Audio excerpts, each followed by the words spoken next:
Recuerdo que en la escuela nos contaron que la Edad Media había sido un periodo oscuro, de gran estancamiento cultural, algo así como una larga noche oscura entre la época romana y el aclamado Renacimiento. Repasando ahora algunos libros de texto, compruebo que más o menos sigue permaneciendo esa lúgubre y triste imagen del medievo, una época que abarca la friolera de 10 siglos. 1000 años seguidos de estancamiento, llenos de hambrunas, guerras y enfermedades. ¿Fue realmente así? ¿Es cierto que cualquier época pasada fue peor? Es obvio que vamos avanzando a nivel tecnológico, pero ¿avanzamos también a nivel humano? ¿A nivel social? ¿A nivel sanitario? ¿A nivel político? ¿A nivel económico? ¿O quién avanza? La Edad Media no fue tal como nos la han vendido. En realidad, fue una época revolucionaria en que después del pesado yugo del Imperio Romano, la gente retomó su libertad personal, recuperó la ley natural y salió a reunirse en sus plazas para restablecer un orden social humano, justo, libre y convivencial. ¿Por qué la historia oficial se empeña en contarnos justo lo contrario?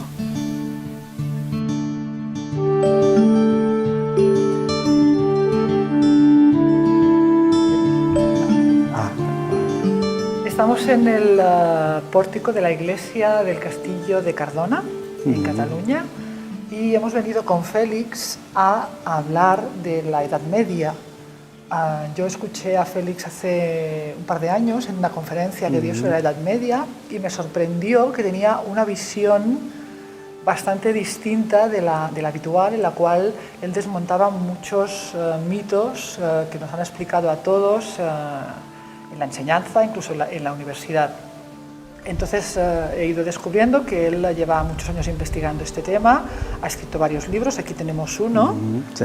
Que es... Sí, Tiempo, Historia y Sublimidad en el Románico Rural. Es un libro sobre el románico, pero trata también de la historia de la Edad Media, claro. ¿Tienes algún otro libro más también? Sí, estoy acabando uno que se llama Revolución en la Alta Edad Media Hispana, que quizá es el más importante. Luego trato del tema también en mi libro Naturaleza, Ruralidad y Civilización, y hasta cierto punto, aunque no es mucho, en un libro que tengo sobre Galicia que se llama O atraso político do nacionalismo autonomista galego. Y también tienes otro libro que has escrito pendiente de publicar, ¿verdad?, que lo estás terminando, que se llama exactamente Revolución. En la Alta Edad Media, lo he citado antes. Lo has citado ya. A mí me sorprende de este libro el título de Revolución en la Alta Edad Media, porque para mí Edad Media y Revolución pues, hasta ahora eran conceptos bastante opuestos. ¿Por qué lo titulas Revolución o qué es para ti Revolución en la Alta Edad Media? Revolución significa un gran cambio que sucede relativamente deprisa. Los muchos y decisivos cambios que tienen lugar en los siglos 8, 11 en Europa permiten hablar de revolución. Luego después iremos viendo a lo largo del vídeo cómo hay mutaciones fundamentales, por ejemplo, el fin del esclavismo, la recuperación demográfica de Europa, la recuperación constructiva, porque Europa se había ido degradando y hay momentos en que ya no se sabía casi ni construir ni trabajar la piedra en algunas zonas de Europa porque no se sabía trabajar el hierro. Hay una recuperación técnica también, es decir, hay cambios muy importantes y un cambio político que es el derrumbamiento de los poderes despóticos y autoritarios creados por Roma y luego por lo que se llama la antigüedad tardía. Por lo tanto, sí, es lógico hablar de revolución. Porque no debemos olvidar que la Edad Media en sí, estamos hablando, es un periodo que históricamente son más de 1000 años, más de 10 siglos, y que está descrito por muchos historiadores como un periodo oscuro, feudal y poca cosa más. Sí, los mitos se acumulan. Hay que tener en cuenta que el liberalismo en el siglo XIX se define contra la Edad Media. Entonces no lo hace por procedimientos objetivos, sino denigratorios. Se trata de denigrar todo este periodo. Al mismo tiempo, la Edad Media tiene épocas terribles y otras no, es decir, se meten en el mismo saco cosas tan diferentes completamente como las mutaciones de los siglos 8 y 9 y las formaciones tardorromanas, como son los reinos germánicos, en la península ibérica el reino visigodo de Toledo, y luego también al final de la Edad Media, en el siglo XIV, se producen transformaciones muy negativas que llegan a las grandes hambres del siglo XIV, a la peste y al desplome de la sociedad esta que sucede en el siglo XIV con la recuperación parcial del siglo XV, que desde luego el vídeo este solo contribuirá a despertar el interés, pero no puede ir mucho más allá porque no podemos con un vídeo desmontar cientos de libros, sobre todo libros de texto, que lo que hacen pues es explicar las cosas al revés, decir medias verdades, ocultar verdades muy profundas y a veces decir simplemente mentiras y tonterías y barbaridades, pues desde el cinturón de castidad hasta los terrores del año 1000, que esto es ridículo, por ejemplo, porque en Europa en la época había muchas formas de medir el tiempo y nunca hubo un año 1000 unificado, había muchos años 1000, entonces ¿cómo va a haber un año 1000? Esto es un mito que se crea en el siglo XIX por gente inculta que no sabía que el cómputo del tiempo, la era cristiana, por ejemplo, no se establece hasta el siglo XIV. En el año 1000 había la era hispánica, que era distinta de la era cristiana, y en otras partes de Europa se medía el tiempo de otra manera. Esto es una metedura de pata descomunal.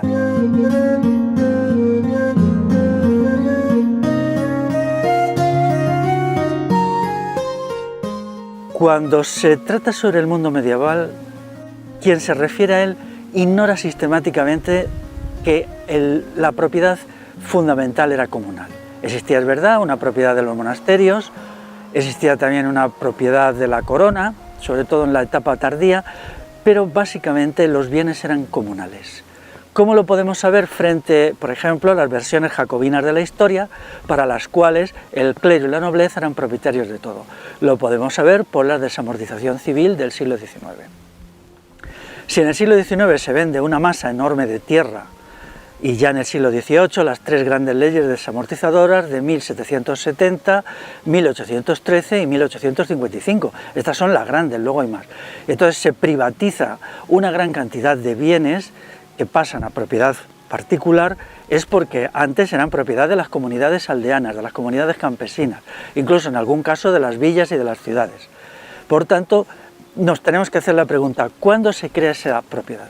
Sabemos, incluso sin tener muchos conocimientos de historia, que el mundo romano se basaba en la propiedad particular, en lo que eran las grandes haciendas. Sin embargo, esas haciendas desaparecen y lo que nosotros encontramos en el mundo medieval es dos tipos de propiedad, o quizá tres.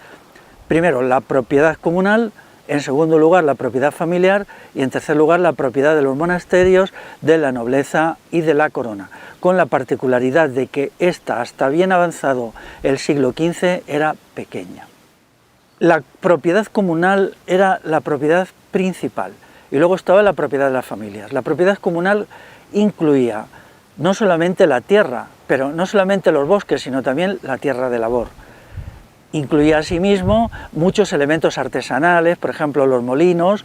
Hay que decir que quizá el 80% de los molinos eran comunales, los batanes, otras máquinas de agua, las sierras de agua, también había muchos encerraderos de ganado, todo esto era comunal. Significa que se hacía comunalmente y se mantenía comunalmente. El trabajo colectivo, el trabajo comunitario hecho en cuadrillas colectivas era, digamos, el elemento fundamental de la prosperidad que conoce Europa occidental a partir del siglo IX. Una vez que se puede hacer un trabajo bien hecho y se hace en equipo, entonces los rendimientos del trabajo se incrementan mucho, tanto en la agricultura como en la ganadería, como en la artesanía, como en algunas cuestiones que ya pueden llamarse manufacturas, como es el caso, por ejemplo, de la farga catalana, que era una forma de producir el hierro ya de una manera mucho más eficaz que en el mundo antiguo. Por tanto, el comunal no era una propiedad colectiva. No era solo una propiedad colectiva, sino era una propiedad que servía para que la gente practicara el afecto y la cooperación en el acto de trabajar. No se buscaba maximizar los rendimientos económicos. No era la meta de aquella sociedad vivir mejor, sino que el acto de trabajo fuera un acto de amor. Hay que decir también que aquellos sectores que no trabajaban, como era, por ejemplo, a partir de un momento el clero o la nobleza, no eran dueños de los medios de producción en general, sino que vivían de un sistema tributario. Es decir, ellos no dirigían la producción, sino que básicamente lo que hacían era cobrar un tributo, que era el diezmo, los tributos de la corona, con lo que vivían. Pero el acto de trabajar se realizaba libremente por la gente. La ordenación de los sistemas productivos se realizaba en el concejo abierto, se organizaba de una manera comunal y asamblearia, porque es bastante complicado la gestión de los prados. Es difícil de hacer, se requiere cuando hay que meter un ganado en un sitio, cuando en otro, cuando hay que tenerlo sin ganado, la gestión de los montes igual, la gestión del trabajo colectivo igual. Pero también, por ejemplo, las ferrerías, las herrerías, los molinos colectivos. También había molinos de propiedad colectiva que no eran concejiles, sino que eran grupos de vecinos que en un momento decidían hacer un molino o hacer un batán o cosas así, ¿no? La propiedad colectiva es muy potente hasta el siglo XIV. En el siglo XIV empieza a caer, sobre todo por apropiaciones manu militari, o sea, por la fuerza que realiza la corona. La corona llega a sitios y dice, bueno, este trozo de tierra se lo voy a dar al valido tal o al marido de mi amante, y entonces se van repartiendo tierras en propiedad para la nobleza, al mismo tiempo que se le otorga la función jurisdiccional. Pero aún así todavía en el siglo XVI en la península ibérica era muy importante y solo va a menguar a partir del siglo XVI hasta el siglo XIX. La idea fundamental que hay que dejar del comunal, para ya terminar, es que no buscaba los rendimientos grandes, no se trataba de consumir mucho, de producir mucho, sino de poder establecer una comunidad de afectos en el acto del trabajo. Y eso cambia cualitativamente la interpretación del comunal. Ahora es curioso que hay gente que defiende que el comunal siga siendo comunal únicamente, por lo visto, para crear allí grandes granjas o grandes haciendas. No se dan cuenta que la mentalidad actual, que es capitalista, posesiva, productivista, entonces no existía. Daros cuenta que incluso en el mundo medieval había muy poca circulación de dinero, durante épocas ninguna, los mercados eran básicamente de trueque y no había circulación de mercancías a larga distancia, salvo solo algunas excepcionales, como podían ser la sal, el hierro, etc. Y en cuanto al feudalismo, ¿podemos desmontar el feudalismo también? ¿O? Pues bueno, aquí nunca se ha empleado ese término. En la historiografía de los pueblos de la península ibérica siempre se ha empleado la expresión régimen señorial. Feudalismo es una cosa que ahora están utilizando los profesores a todo trapo, les gusta. Se utiliza a partir de la Revolución Francesa sobre todo, para, bueno, era una forma, digamos, de desacreditar el mundo precedente. Ellos no se referían a un pasado lejano, sino a los tiempos de Luis XIV, es decir, solo 100 años antes de la Revolución Francesa. Entonces se suponía que había unos señores feudales muy perversos que lo dominaban todo, ¿no? Nadie se ha parado a pensar si esos señores tenían poder para ello. No niego que el mundo medieval, el alto medieval y el de la Edad Media Central, eran sociedades de doble poder. O sea, había un poder condal en Cataluña, durante un tiempo en Castilla también condal, luego se establece allí una monarquía, pero eran poderes que coexistían con los poderes populares. Las clases populares estaban armadas, estaban las milicias concejiles, y luego la función de la realeza o de los condes era más bien de representación. Alguien ha dicho aquello del rey reina pero no gobierna. Bueno, pues cuando se vea y el mundo medieval, se acordaos de esto: los reyes reinan pero no gobiernan, los condes hacen de condes pero no gobiernan. Gobierna un sistema muy complejo de asambleas locales, comunidades aldeanas, un sistema bastante complicado que luego tenía una expresión no solamente local sino también comarcal, incluso supracomarcal, que ese es el origen de las cortes de Aragón, las cortes de Navarra, las Cortes de Castilla. Lo que pasa es que esto, pues bueno, se oculta, se ha ocultado ahora ya. Algunos libros lo plantean con mayor claridad y los míos con bastante, sí. ¿Crees que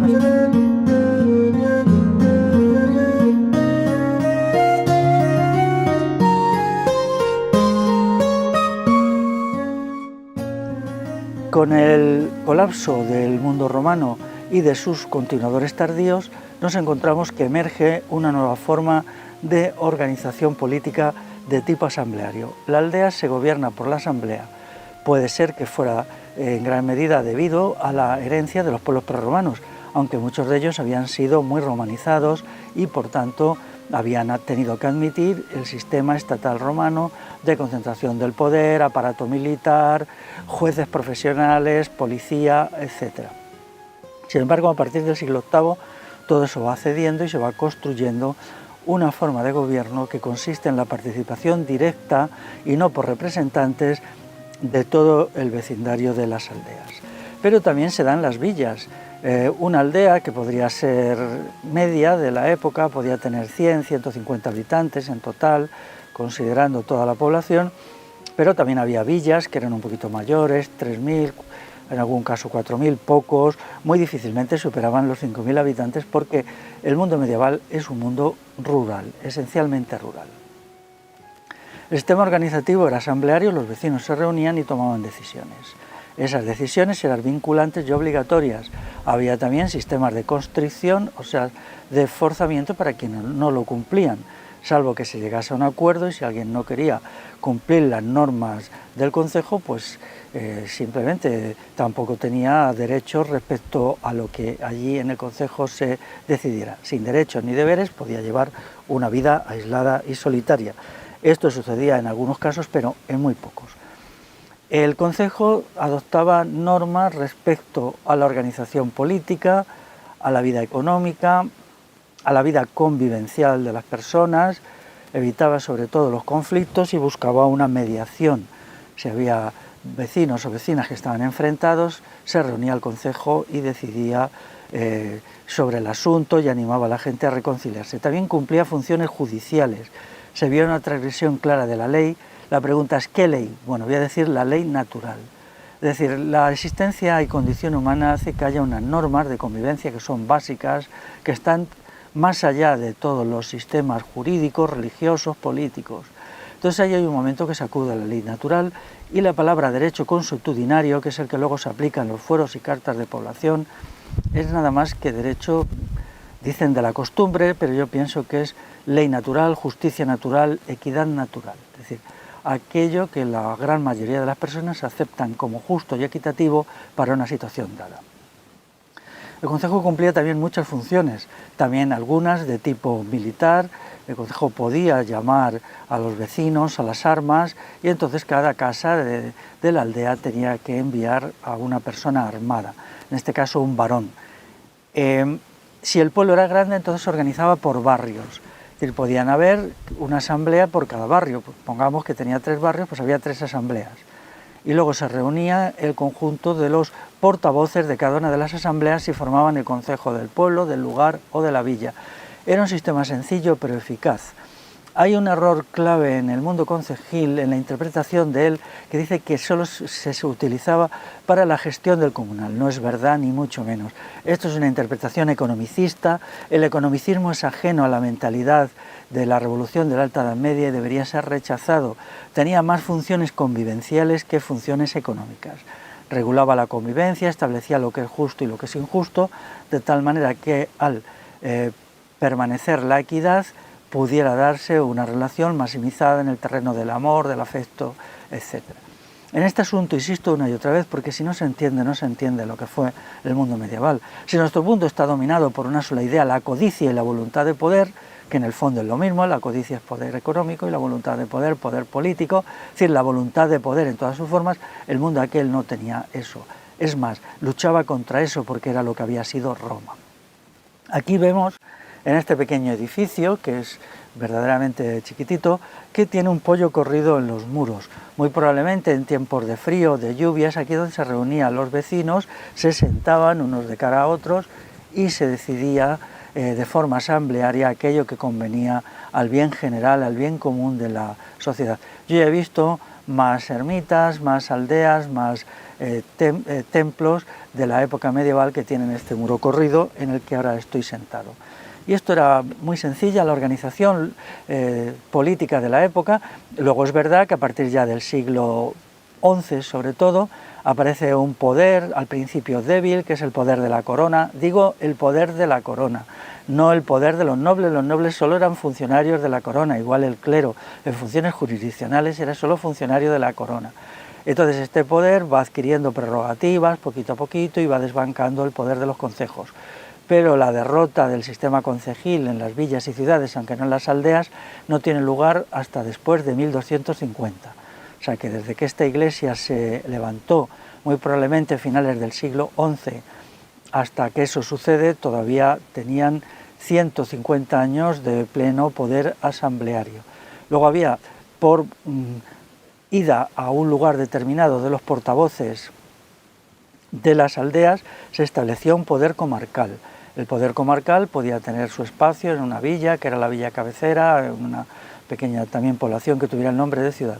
Y luego las diversas comarcas podían reunirse en lo que se llamaron las cortes de los reinos, que en principio no eran nada más que agrupaciones de portavoces de villas y ciudades que a su vez incluían aldeas. ¿Dirías que básicamente la gente vivía feliz? Además tenían una riqueza espiritual bastante... Bueno, la sociedad altomedieval, que es una expresión práctica del cristianismo, no tenía como meta la felicidad, era una sociedad convivencial. Lo que pretendían ellos es una sociedad del afecto mutuo y de la convivencia. O sea, ¿me estás diciendo quizá que tenía más importancia la comunidad que no el individuo, como es ahora? No necesariamente, no. El individuo tenía una gran importancia, era un comunalismo que no negaba el individuo, no era gregarismo, no era una estructura vertical en donde el individuo no es nada.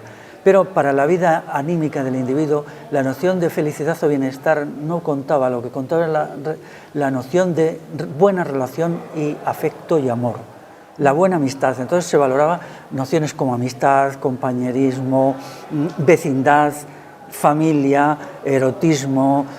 Ahí está el románico erótico, que tiene cientos de representaciones de tipo muy subiditas de tono, bastantes de ellas. Entonces eso es lo que se buscaba, maximizar la convivencia. Era una sociedad del amaos los unos a los otros.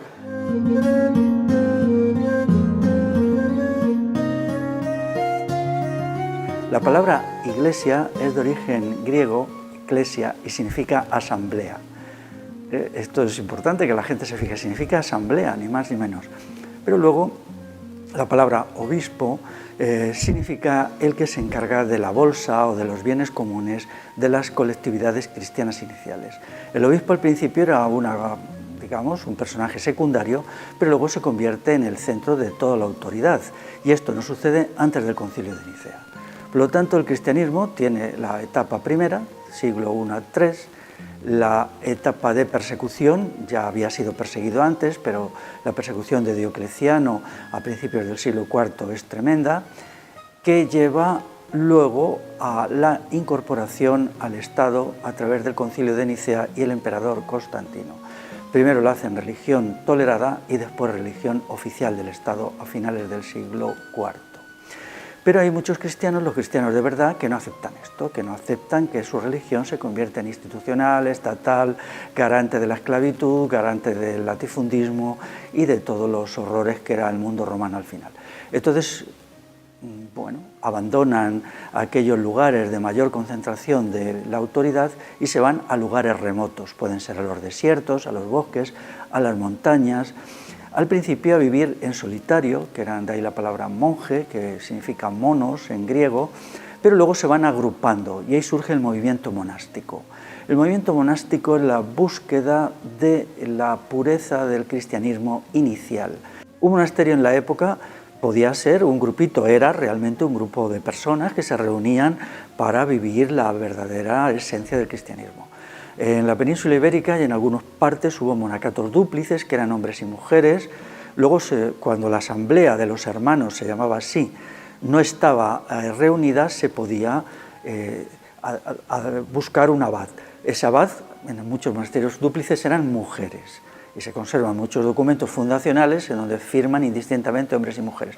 Pero el más importante de todos ellos era el monacato familiar, en donde las normas del cristianismo las establecen las familias, que son las que van a crear luego la aldea medieval. El monacato se regía por reglas. Las reglas eran unas normas que establecía la comunidad para ordenar su vida. Pero todo el monacato tenía unos criterios unificadores. En primer lugar, existía la comunidad de bienes. Es decir, la comunidad monástica no conocía la propiedad privada, no la admitía, tenía que compartirse todo, puesto que ellos practicaban el ideal del amor que aparece en los textos cristianos, sobre todo en el Evangelio de San Juan y en los Hechos de los Apóstoles, que son dos libros que hay que leer para entender la sociedad medieval. En segundo lugar, era obligatorio el trabajo manual. Todo el mundo tenía que trabajar, la norma de San Pablo lo establece. San Pablo nunca vivió de otros, siempre vivió de su propio trabajo, él tejía cestos o algo así. En tercer lugar, tenían que practicar el amor mutuo. Si la noción de Dios que tiene el Evangelio, sobre todo el Evangelio de San Juan, es la idea del amor, entonces era una comunidad de amor. Esto es fundamental entenderlo. Una comunidad de amor no quiere propiedad privada para que no haya conflicto, pero tampoco quiere jerarquías. Entonces esta idea de lo comunitario, de lo comunal, de lo colectivo, aparece establecido muy bien en la regla de San Basilio, que es el grande del monacato oriental del siglo IV, que esta regla se escribe en lo que hoy es más o menos Turquía, en una parte de Turquía. Luego la regla más famosa para el monacato occidental es la de San Benito, del siglo VI, San Benito era italiano. Bueno, a mí no me entusiasma porque todo el mundo habla de ella, pero había otras muchas reglas menores que hoy se han perdido, que eran de más calidad. Otro elemento decisivo del monacato era la recuperación de los saberes antiguos. El saber antiguo fue abandonado por quien los habían creado, por el mundo romano, se pierde el mundo visigodo, los reinos germánicos luego no lo cultivan, o lo cultivan muy poquito, y entonces se estaba perdiendo. Todo el monasterio recogían los códices antiguos, que se estropean con el tiempo, y se van copiando. Y entonces casi todo, el 90% de lo que nosotros tenemos de la antigüedad, todos sus saberes, es porque el monacato lo copia. Pero no solamente lo copia, sino que lo estudia. Estaban obligados, tenían lo que se llamaba scriptorium, que era donde se conservaban los códices antiguos. Hay dos monacatos, un monacato institucional, por ejemplo aquí en la península ibérica San Isidoro de Sevilla, era un hombre muy institucional, ligado a la monarquía visigoda, él no era revolucionario, es más, ellos no hacían trabajo manual, ellos tenían siervos y vivían de sus siervos en los monasterios. Pero luego estaba el otro monacato, que yo le llamo popular, revolucionario, que ellos vivían de su trabajo. Entonces es muy impresionante leer algunos textos de este monacato que ellos, digamos, dejan muy claro que han hecho esto y lo otro, han plantado árboles, han trabajado la tierra y emplean la expresión en latín, que a mí me emocionó mucho al leerla, es per manibus nostras, significa con nuestras manos. Eso tenía una gran importancia porque si se trabajaba con las propias manos no era necesario ni siervos ni esclavos y por lo tanto el ideal de la fraternidad y del amor mutuo del cristianismo se podía realizar. No puede haber amor donde explotas a otro, donde dominas a otro. Entonces esta cuestión era fundamental, muy fundamental y nos lleva directamente a la esencia de la sociedad medieval. Hay un momento que el cristianismo es perseguido y el monacato también. El monacato es ninguneado, es manipulado con este monacato conservador o institucional, pero con todo no pueden evitar que el otro monacato popular se desarrolle. Félix, dime. ¿Cuál sería el mito que tenemos que romper en relación al monacato, a los monasterios de la Edad Media? Pues yo diría que básicamente es la creencia que eran solamente religión. Eran religión, pero eran muchas más cosas. Era una forma de vida, recuperación del esfuerzo físico, recuperación del saber que se había olvidado y sobre todo de la convivencia. El monacato es una idea de la convivencia. Es decir, los seres humanos tienen que aprender a convivir, a quererse, a estar juntos. Era una comunidad. Exactamente, pero no una comunidad establecida por criterios jerárquicos, sino una comunidad que se basa en el amor y no en una idea de jerarquía. Eso es la diferencia. ¿En qué amor? En el amor de unos a otros. Eso cuando se coge, el Evangelio de San Juan sobre todo, se dice, bueno, las frases estas que se han dicho tantas veces, de amarnos los unos a los otros, eso ellos se lo creían y lo practicaban. ¿Había celibato en esos momentos los monjes o no? Bueno, esa cuestión es muy debatida. Yo pienso que no. En muchos tiempos no. En otros sí. El celibato más bien es una cosa que introduce el mundo romano tardío. Por ejemplo, muchos de los perseguidores de los cristianos eran célibes y eran unos ascetas temibles, no comían, no practicaban el sexo, no se lavaban, Pero el cristianismo nunca ha sido especialmente ascético, no, solo un poquito ascético, porque su ideario es el ideario del amor de unos a otros. Esa es la diferencia con muchas formas de ascetismo que hubo en el mundo antiguo, que el cristianismo, bueno, acepta un poquito, pero poquito. ¿Pero tú eres creyente? No, yo no soy creyente, yo concibo al cristianismo como los primeros cristianos. Hay que decir que para los primeros cristianos Cristo no era Dios, era simplemente un hombre eminente. De ahí expresiones como las que aparecen en los evangelios. En los evangelios se llama básicamente, a Cristo se le llama Hijo del Hombre. ¿Qué quiere decir Hijo del Hombre? Es una metáfora, quiere decir hombre, Hijo del Hombre, ¿no? Solo muy pocas veces y bueno, los evangelios están muy retocados, se han modificado mucho, sobre todo en el siglo V, pero bueno, los primeros cristianos no concebían a Cristo como por ejemplo, la palabra Cristo mismo es una palabra de origen griego que significa solo Mesías. Es la palabra judía Mesías. ¿Y qué es Mesías?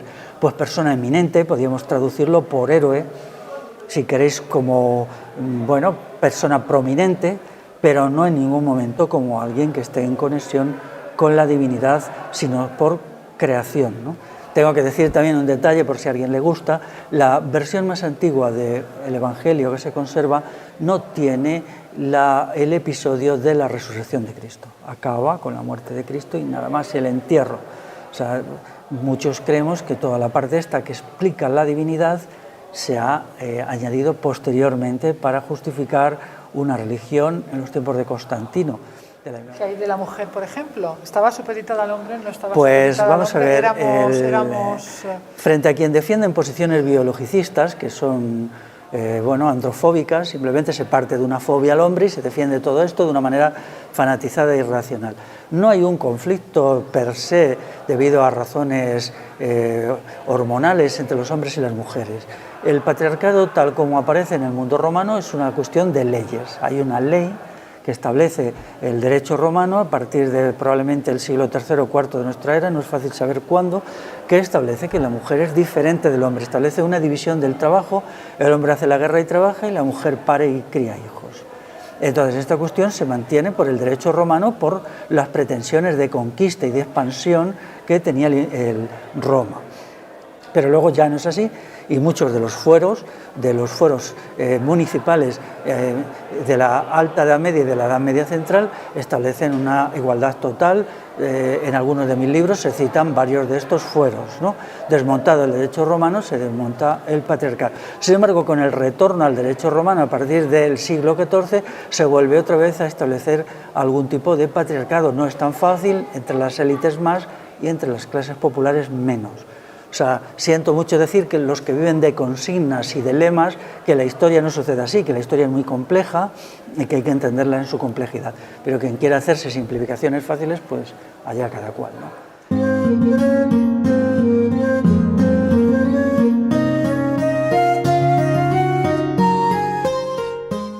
En primer lugar hay que decir que para comprender la situación de la mujer hay que basarse en la documentación de la época, no en suposiciones o en creencias.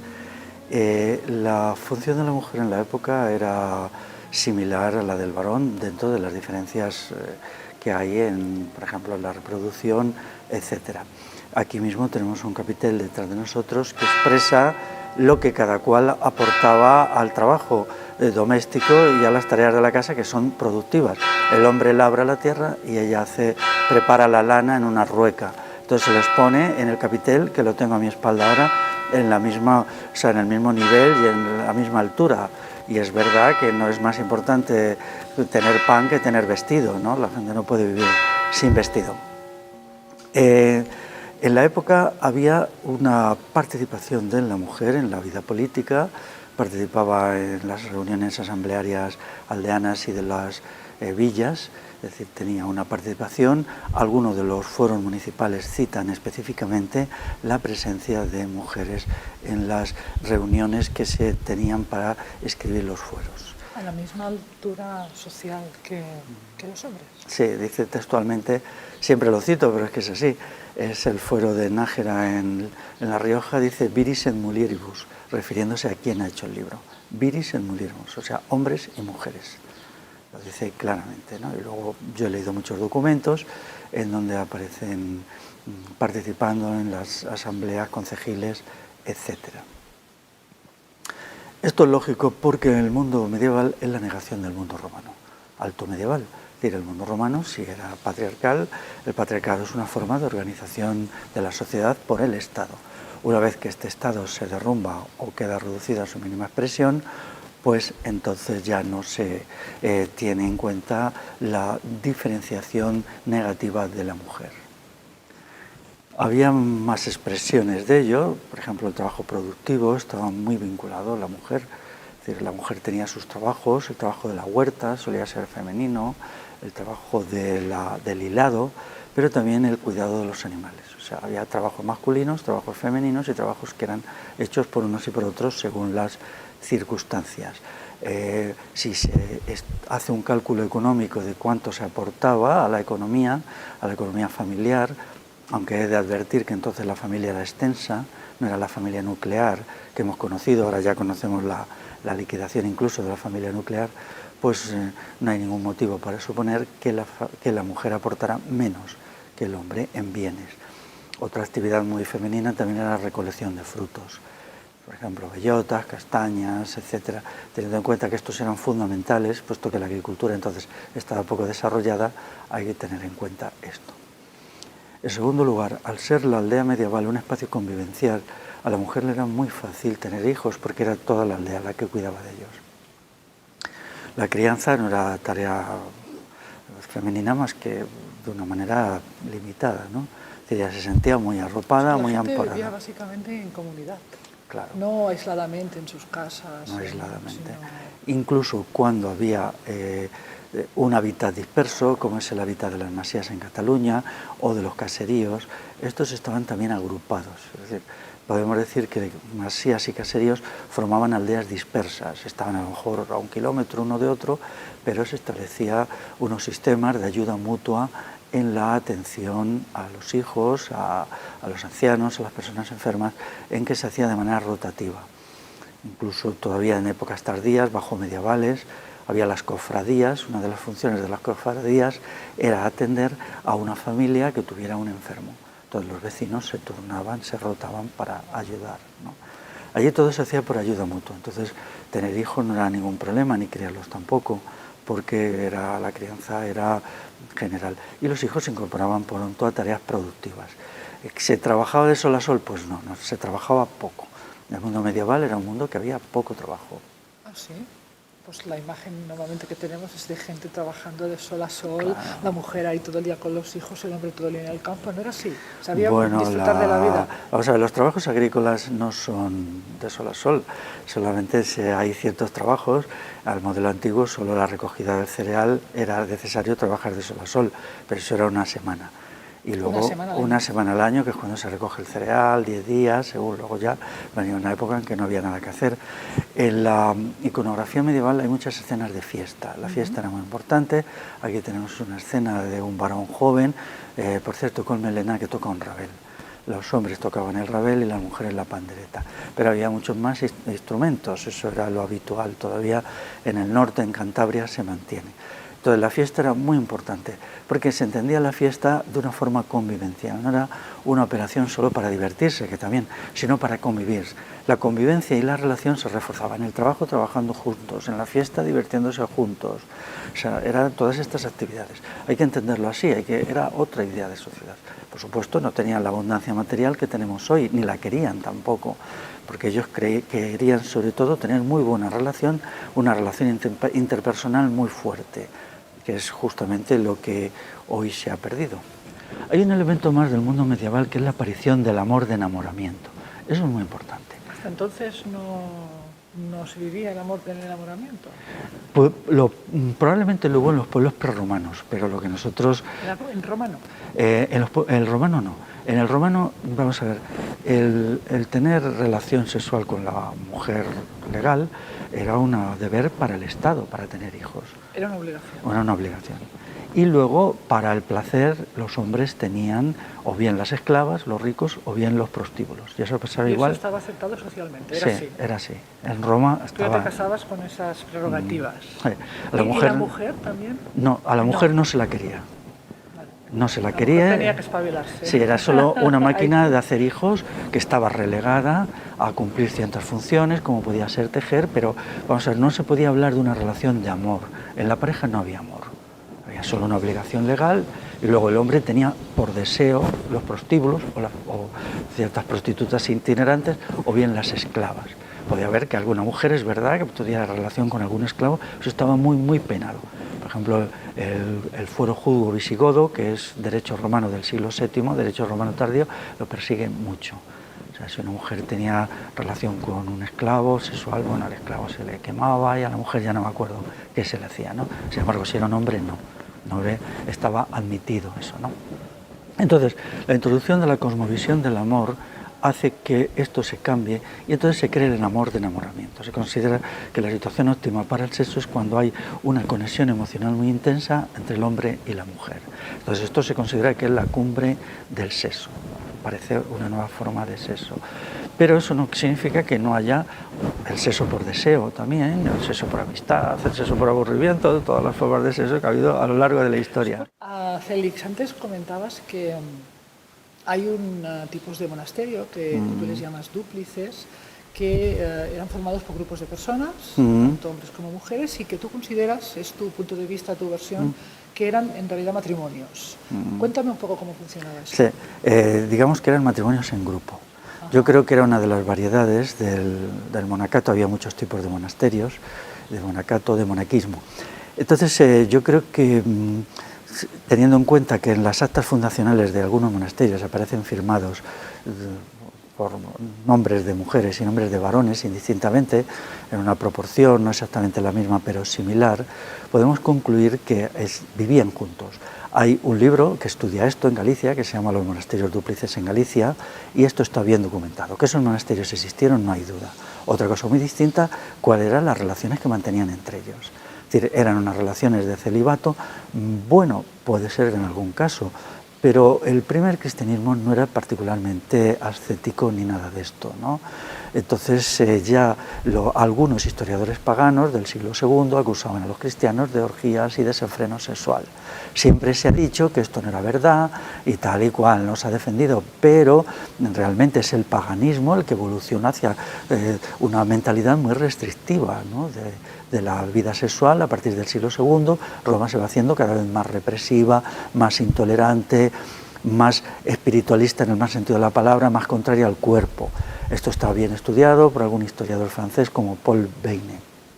Entonces, aunque yo no lo puedo probar, yo creo que en esos monasterios había una fusión total de las almas y los cuerpos y se compartía todo. Entonces, en un estado de una gran emocionalidad, en que la gente se quería y se apreciaba, pues no habría ningún obstáculo para que las relaciones interpersonales alcanzaran también el nivel de lo sexual, cuando para ellos lo sexual no tenía esas connotaciones de miedo y angustia que ha tenido después y sigue teniendo, incluso hoy más que nunca, ¿no?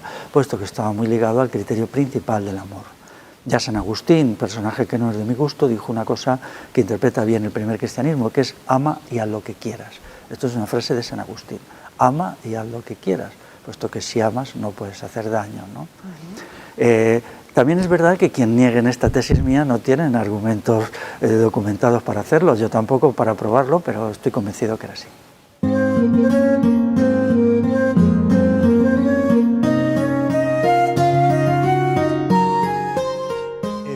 Una de las principales manifestaciones de la revolución altomedieval es la creación en toda Europa, pero en la península ibérica también, de nuevas comunidades humanas.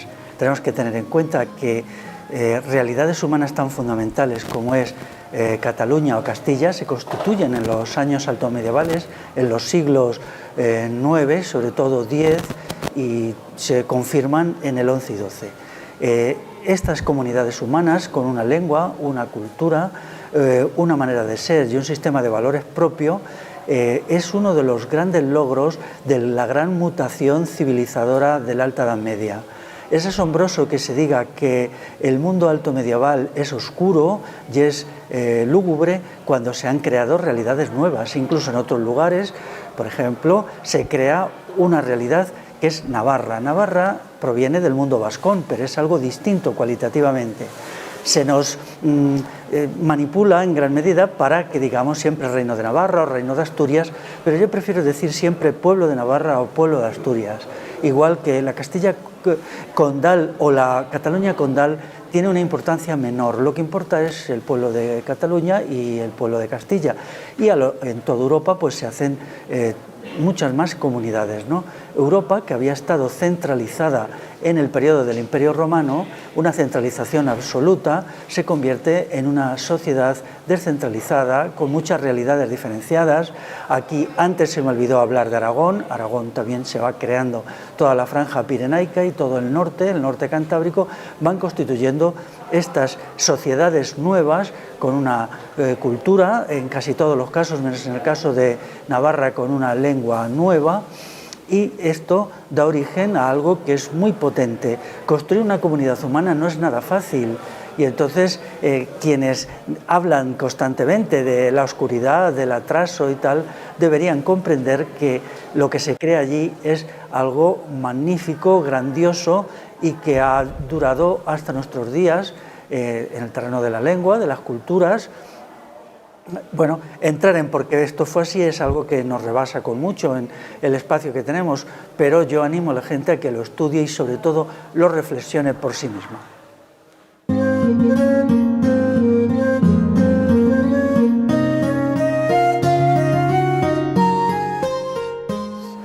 La esclavitud había surgido en el mundo antiguo, no se sabe cuándo en realidad, y se había convertido en un problema de una gran magnitud. El Estado romano en realidad era un sistema de caza de esclavos que hacían las guerras para tener mano de obra gratis y para conseguir que la economía romana funcionara. Todo esto se había convertido al final en un problema relativamente grave o muy grave, porque el esclavo, sometido a unas condiciones de existencia de sobreopresión, de pérdida de autonomía, de libertad, de conciencia de sí, se había ido convirtiendo en un ser degenerado que no hacía nada. Es decir, incluso las actividades productivas las hacían mal, las hacían muy mal, ¿no? Llegó un momento que la esclavitud era improductiva y relativamente costosa. Pero dejando aparte los aspectos económicos, la esclavitud tenía otro componente, que era la pérdida de libertad, la pérdida de calidad del sujeto. Y el ideario cristiano desde el primer momento está en contra de esto, considera que el individuo tiene que mantener con los demás unas relaciones de amor y no unas relaciones de dominación. Entonces el monacato establece unos mecanismos para la superación de la esclavitud que son de variada naturaleza. No se puede decir que simplemente consistiera en decir, bien, los esclavos quedan emancipados. Eso es una cuestión simplista. Eso ya lo había intentado Espartaco, la gran rebelión de los esclavos de Espartaco y muchas que había habido anteriormente, y no había resultado, porque el esclavo no era solo esclavo porque estuviera sometido a un control exterior, sino que era esclavo porque tenía una conciencia de esclavo. Lo primero que había que hacer era romper ese sentimiento, esa idea de sí mismo de que el esclavo era un esclavo. Y eso lo realiza el monacato a través, en primer lugar, de la cosmovisión del amor. O sea, la cosmovisión del amor presupone que todos los individuos deben ser dignos de amor, pero cada uno tiene a su vez que amar a los demás. El esclavo era una persona convulsionada por el odio, y se comprende, odio a su dueño, odio al Estado romano que le controlaba o al Estado visigodo. Era una persona, digamos, que la sobrepresión y el odio que sentía no le dejaba pensar, no le dejaba ser un ser humano normal. Entonces esto había que tratarlo, había que enseñarle que él era capaz de amar, capaz de ver a los demás como iguales y no solamente como opresores. En segundo lugar, el esclavo tenía que dejar de imitar y de envidiar a los esclavistas. No podía envidiar la forma de vida ociosa, corrupta, decadente, derrochadora que tenían los esclavistas del mundo tardo antiguo. Tenía que buscar otro tipo de vida, que fuera una vida austera, equilibrada, concentrada en sí mismo y consciente de su propia valía como persona. En tercer lugar, tenía que aprender a trabajar. Los esclavos no sabían trabajar porque odiaban el trabajo. Es decir, ellos odiaban el trabajo y entonces las herramientas que se les daban las estropeaban, solo podían hacer trabajos muy sencillos porque los muy complicados se les escapaban. Entonces, el monacato, cuando en los monasterios altomedievales enseña a la gente a trabajar, la idea del trabajo está vinculada de dos maneras a la liberación del esclavo. Primero, si todo el mundo trabaja, no necesita nadie explotar a nadie, luego ya no son necesarios esclavos. En segundo lugar, el esclavo vuelve a recuperar el amor al trabajo.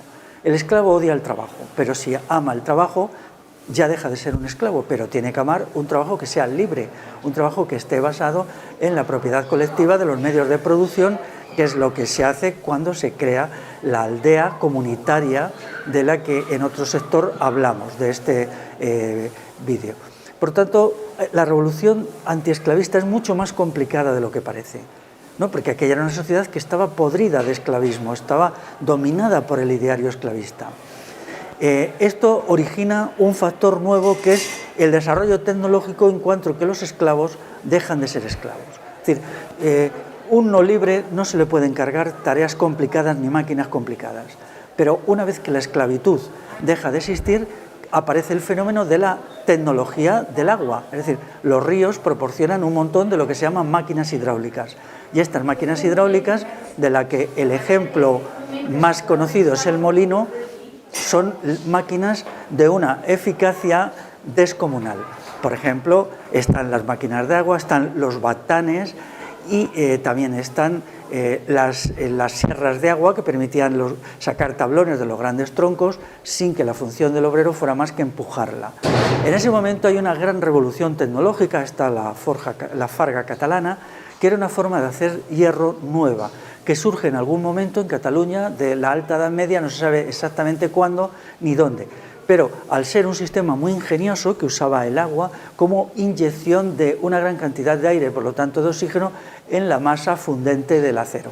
Esto permitía hacer un acero de mayor calidad y por lo tanto un acero que fuera más útil como herramientas. En todo este contexto lo que tenemos es un desarrollo fuerte de los rendimientos del trabajo y una mejora de la salud de las personas. En muchas necrópolis de la Alta Edad Media aparecen personas de bastante estatura, cuando se miden los restos óseos o incluso las tumbas excavadas en la piedra, se ve que son gente que tienen bastante estatura, que comían bastante carne, que tomaban lácteos y por supuesto vegetales. Todo esto se opone mucho a lo que han contado, pero ahí están las memorias de excavación, que en general es así, ¿no? Esto se ha visto además en territorios de la península ibérica muy alejados unos de otros, que por ejemplo para el siglo X hay un tipo de sujeto, tanto hombre como mujer, que suele ser de una estatura relativamente elevada, ¿no? Todo esto se forma parte del gran complejo que es la revolución altomedieval en su aspecto económico, que también lleva a una gran expansión demográfica. El mundo antiguo y tardoantiguo era muy débil en el sentido de la población, perdía población constantemente y sin embargo en el mundo alto medieval la población se expande hasta llegar a un máximo que es el siglo XII. En el siglo XII está muy poblado, Europa occidental. Luego empieza a decaer un poquito hasta la gran catástrofe del siglo XIV, que otra vez la población vuelve a caer.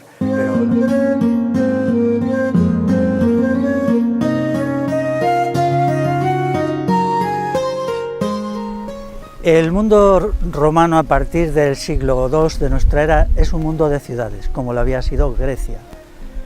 Entonces en las ciudades se vivía cada vez peor y la crisis de la ciudad origina el fenómeno de las villas. Pero claro, las villas eran lugares a veces magníficos, se conservan los restos magníficos de villas romanas, pero eran en definitiva haciendas esclavistas. Hay que entender esto, que eran haciendas esclavistas.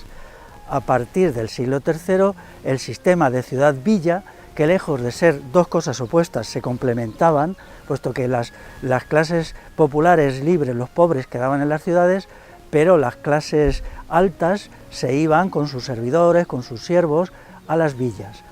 Este sistema entra en crisis, porque se basaba en el trabajo esclavo, en una dependencia enorme y en la incapacidad de la ciudad para ser productiva. La ciudad romana era básicamente parasitaria, improductiva. Durante un tiempo tuvo algo de artesanía, pero luego la fue perdiendo. El fenómeno de pan y circo consistía en que de lugares alejados de las de los campos se llevaban alimentos que el Estado entregaba a la gente pobre, libre de las ciudades, en las fiestas, en los circos, anfiteatros, teatros. Todo esto creaba dos problemas principales. Uno, que las ciudades no eran eficaces económicamente, no eran productivas, eran solo consumidoras, parasitarias. En segundo lugar, tenía un problema demográfico grave. Es decir, al ser esto, nacía poca gente y el problema se agravó cuando el Estado romano ya no podía ganar tantas guerras como antes, sino traer esclavos. Bueno, frente a esto se alza la aldea. La aldea es, la gente huye de las ciudades, escapa de las ciudades como puede y crea comunidades fraternales aldeanas. La aldea económicamente era una casa familiar con un huerto y con tierras de labor y el resto era comunal. Entonces la aldea básicamente es una unidad productiva. Todo lo que el estiércol, el abono, se echaba a los huertos y no era necesario hacer toda la sacada del abono que se realizaba o de la basura en las ciudades, que era carísimo. Al mismo tiempo, al ser un poblamiento disperso, no tenía necesidad de grandes traídas de agua como las ciudades aquellas. Las obras hidráulicas romanas pueden ser muy bonitas, pero costaban un dineral mantenerlas, mientras que una aldea pues se abastecía de un manantial, de un arroyito o de cualquier cosa sin ningún esfuerzo especial. Por lo tanto, la aldea le va ganando terreno a la ciudad y se va construyendo una realidad nueva que es la aldea. Nueva en lo político, porque ya no está sometida a la tiranía del emperador o de los déspotas de las comunidades germánicas posteriores. Es productiva, se autoabastece en gran medida, demográficamente es pujante y luego, a partir de un momento, incluso también busca la estetización de la vida, con la aparición de las artes. Por ejemplo, eso se observa mucho en el gótico, en el románico. El románico lleva el arte hasta las aldeas más remotas y lo mantiene allí para recreación de la gente. Por tanto, en el conflicto entre el campo y la ciudad que había en la Alta Edad Media, gana el campo a través de una institución nueva que es muy compleja, que es la aldea. ¿Había habido aldeas antes? Sí, por supuesto, pero no las aldeas altomedievales, eran aldeas esclavistas, aldeas sometidas a un montón de tributos y en gran medida se habían ido despoblando en los siglos I y II porque las ciudades necesitaban gente. Esto es interesante hoy cuando estamos en un momento de crisis de la ciudad, que también empezó en el mundo romano y tardó siglos en realizar una nueva sociedad que es rural, que es agraria y que triunfa definitivamente por sus virtudes intrínsecas.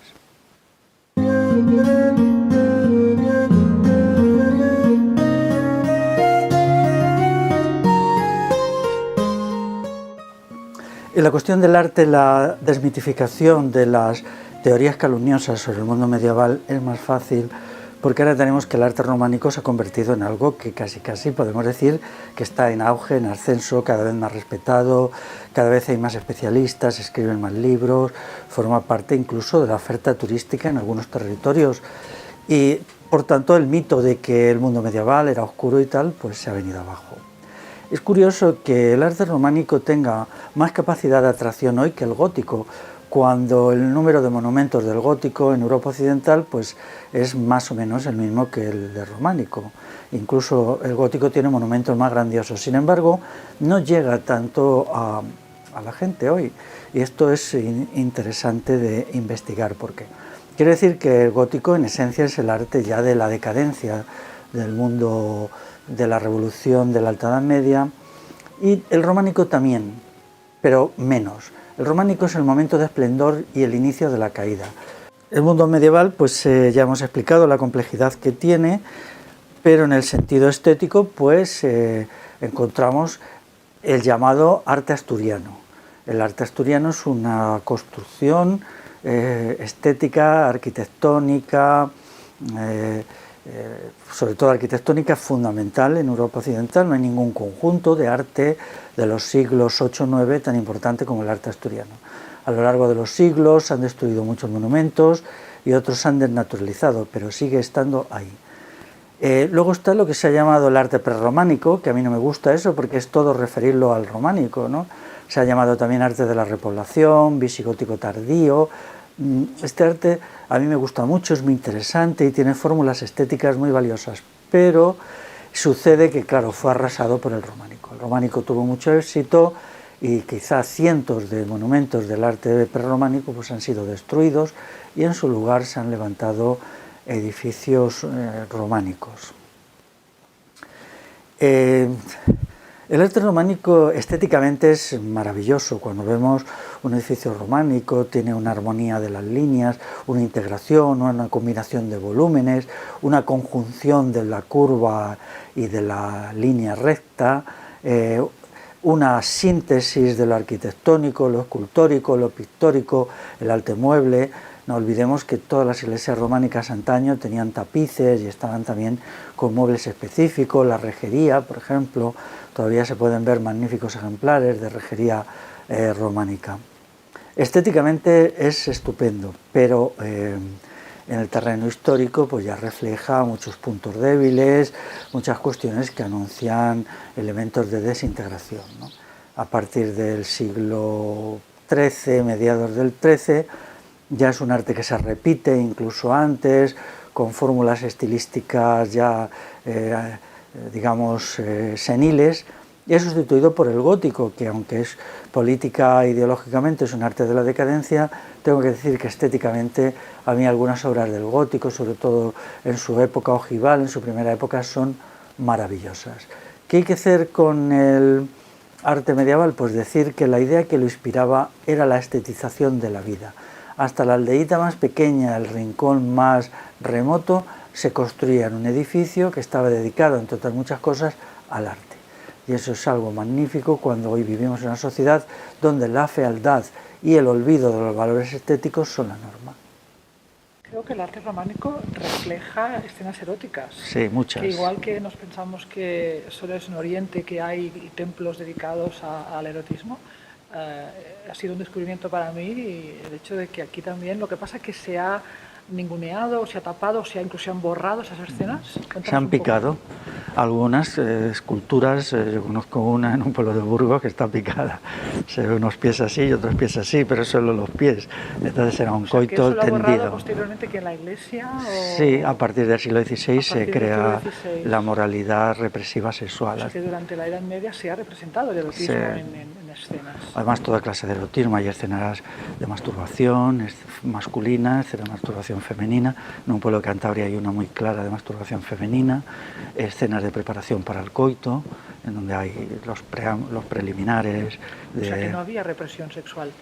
No, y también había escenas de sexo con animales, en algunos casos de sexo entre animales, de sexo o de preparación. ¿Era algo natural? Sí, era considerado como una función natural, muy cercana a lo que pensaban los filósofos cínicos muy anteriores. Hay que tener en cuenta que el cristianismo está muy influenciado por la filosofía cínica griega.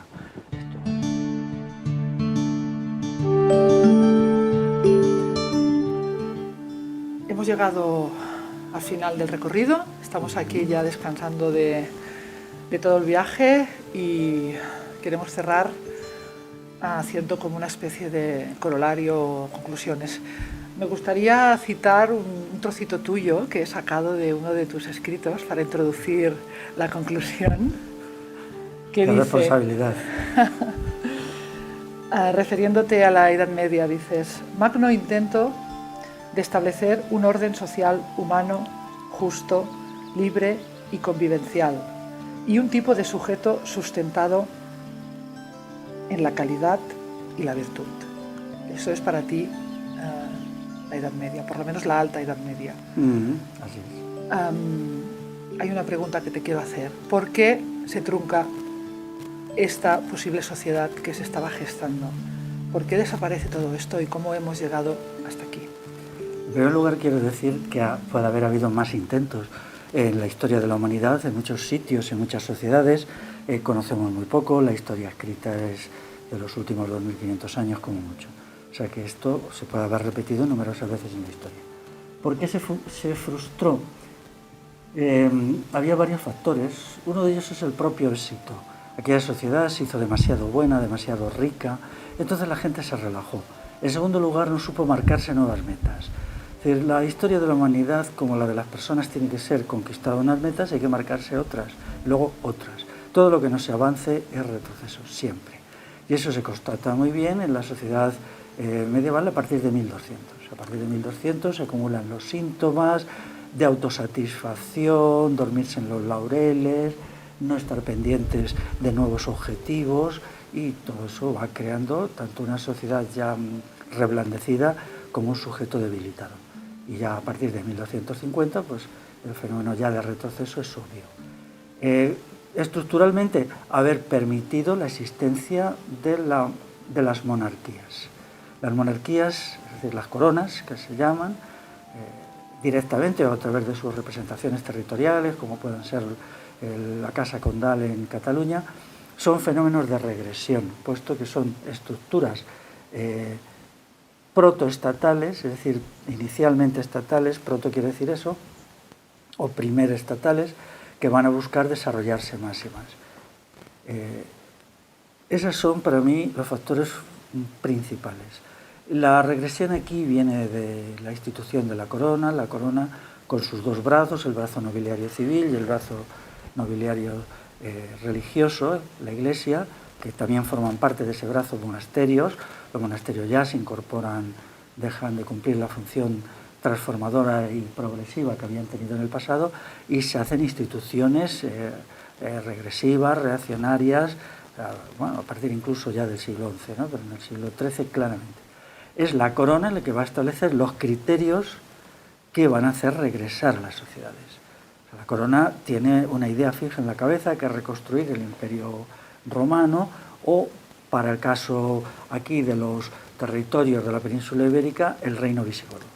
O sea, ¿puedo interpretar entonces que si nos dejan a las personas sin un Estado y sin una monarquía, somos capaces de autogestionarnos, de autogobernarnos y de crear una civilización mínimamente, bueno, mínimamente no, bastante digna? Es que, vamos a ver, una sociedad que se autogobierne es muy dura de soportar, es mucho mejor delegar. Es obvio, a partir de 1200 será más fácil delegar, llegar a ciertos acuerdos, que mantener la tensión que exige el autogobierno.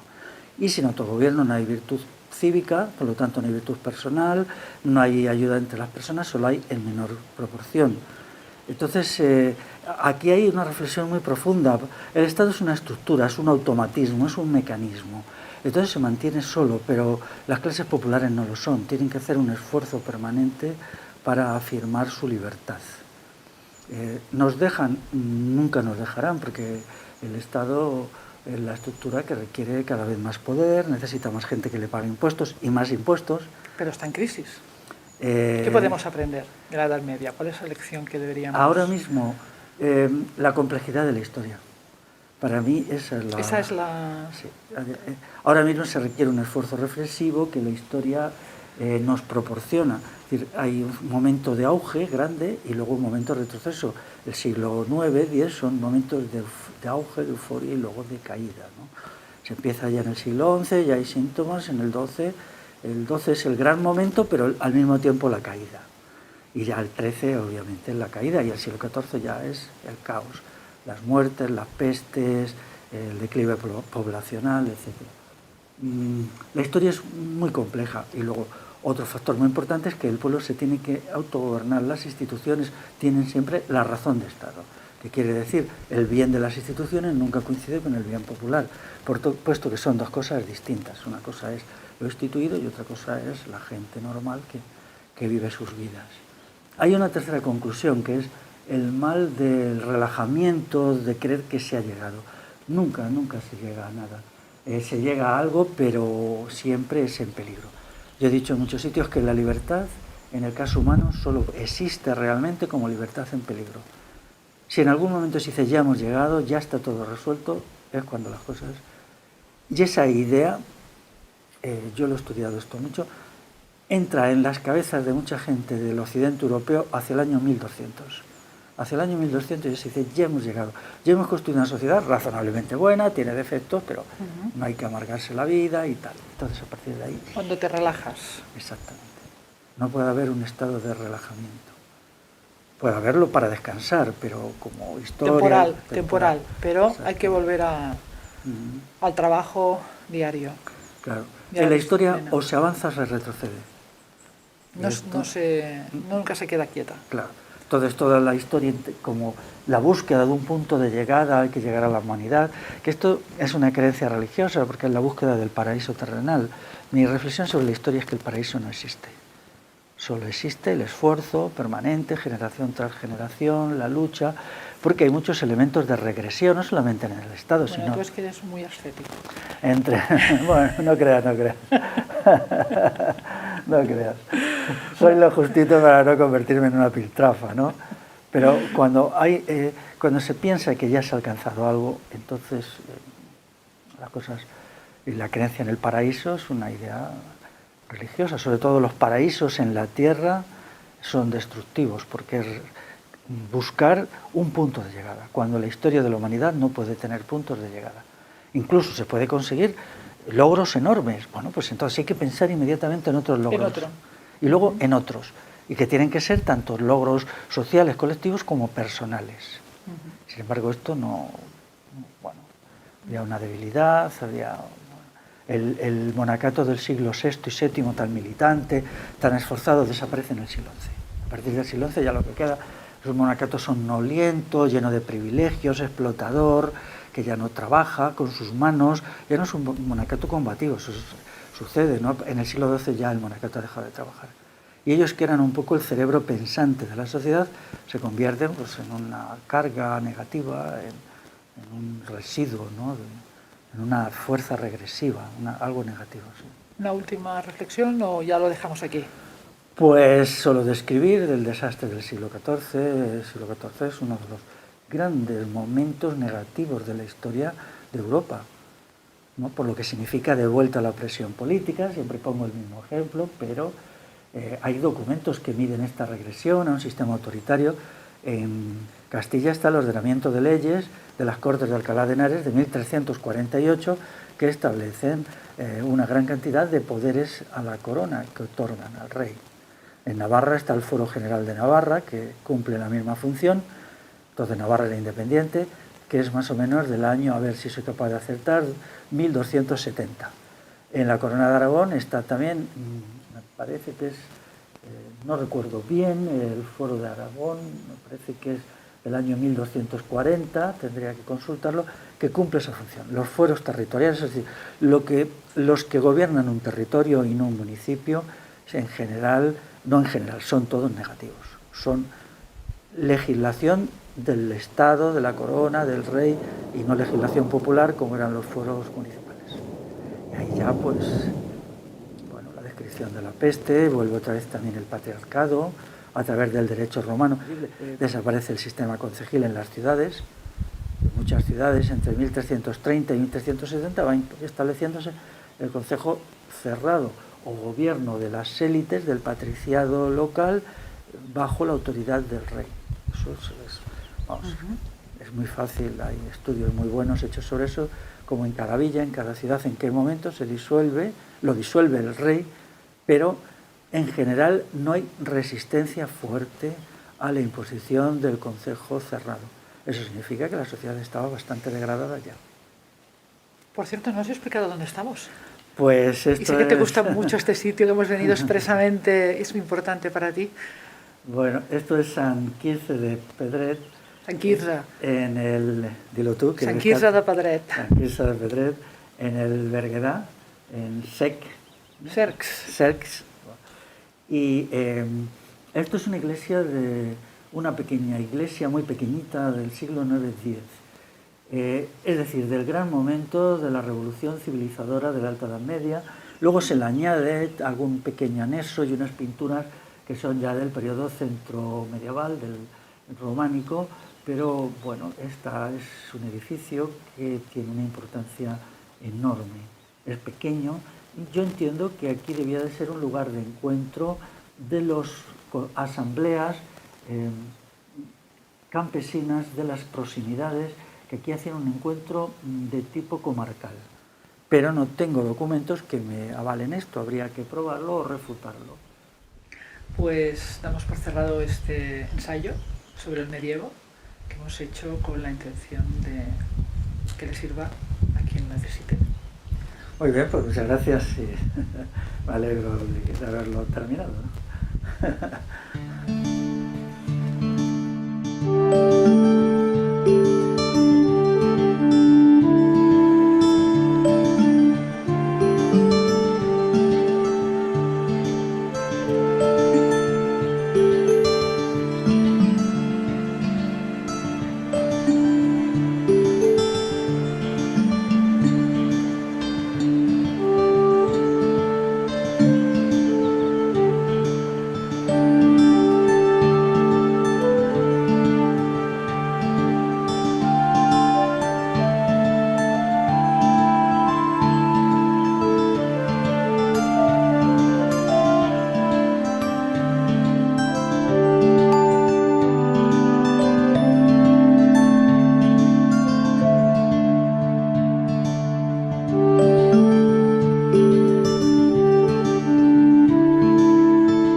Remarcable.